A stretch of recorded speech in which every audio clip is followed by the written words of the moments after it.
कुबेर का अहंकार और गणेश। यह एक धार्मिक कथा है। धन के देवता कुबेर तीनों लोकों में सबसे अमीर थे। एक दिन उनके मन में विचार आया कि उनके पास इतनी संपत्ति है, लेकिन देवलोक में कम ही लोगों को इसकी जानकारी है। इसलिए उन्होंने अपने धन का प्रदर्शन करने के विचार से एक भव्य भोज का आयोजन करने की बात सोची। इस भोज में तीनों लोकों के सभी देवी देवताओं को आमंत्रित किया गया। भगवान शिव कुबेर के इष्ट देवता थे, इसलिए भगवान शिव का आशीर्वाद लेने कुबेर कैलाश गए और भगवान शिव से कहा, प्रभु, आज मैं सभी लोकों में सबसे ज्यादा धनवान हूँ। यह सब आपकी कृपा से ही संभव हो पाया है। अपने निवास पर एक बड़े भोज का आयोजन करने जा रहा हूँ। कृपया आप परिवार सहित भोज में पधार कर मुझे अपनी कृपा से अनुग्रहित करें। भगवान शिव को कुबेर के मौजूद अहंकार दिख गया, इसलिए भगवान शिव बोले, वत्स, मैं कहीं बाहर नहीं जाता।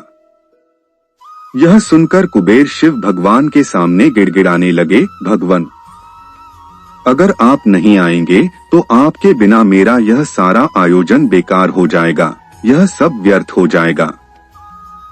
तब शिव जी ने कहा, एक उपाय है। मैं अपने छोटे बेटे गणेश को तुम्हारे भोज में जाने को कह दूंगा। कुबेर संतुष्ट होकर लौट आए।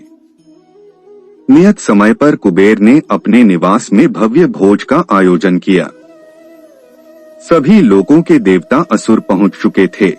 अंत में भगवान गणेश भी आए और आते ही कुबेर से कहा, मुझको बहुत तेज भूख लगी हुई है, मेरे लिए जल्दी से भोजन लाया जाए।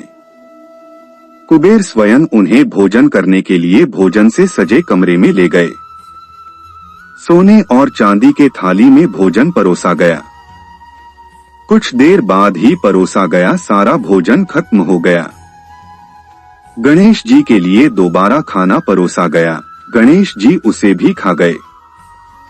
बार बार खाना परोसा जाता और क्षण भर में गणेश जी सारा भोजन चट कर जाते। थोड़ी ही देर में हजारों देवी देवता और असुरों के लिए बना भोजन खत्म हो गया, लेकिन भगवान गणेश का पेट नहीं भरा।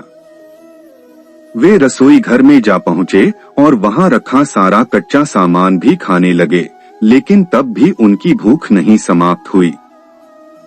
जब सभी खाद्य वस्तुएं खत्म हो गई तो भगवान गणेश ने कुबेर से कहा, जब तुम्हारे इस भोज में मुझे खिलाने के लिए कुछ था ही नहीं तो तुमने मुझे अपने भोज में न्योता क्यों दिया था?